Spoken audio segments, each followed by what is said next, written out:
அதாவது கர்மா எப்படிலாம் வேலை செய்யுதுன்னா, நம்ம கூட இருக்கிறவர்களே நமக்கு நிறைய பிரச்சனைகளை தருவார்கள்.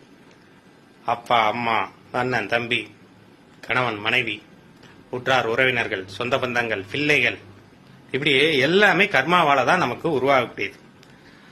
நாம சரியா பிள்ளையை கவனிக்கலைன்னா அந்த பிள்ளையே நமக்கு இந்த பிறவியில மிகப்பெரிய தொந்தரவா இருக்கும்.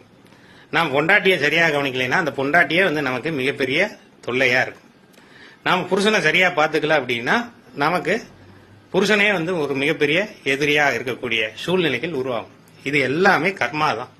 கர்மாவை தாண்டி எதுவுமே கிடையாது. விதி வலியது. விதியை ஜெயிக்கணும். விதியை வெல்வது எப்படி? அதுக்குதான் நாம நிறைய விஷயங்களை சொல்லித்தரோம். நீங்க விதியை வெல்ல வேண்டும். விதியை மதியால் வெல்லலாம், விதியை கதியால் வெல்லலாம், விதியை இறைவன் துணை கொண்டு வெல்லலாம். திருப்பதிகங்களை படியுங்கள். திருப்பதிகங்களை படிக்க படிக்க உங்களுடைய வாழ்க்கை நன்றாக இருக்கும்.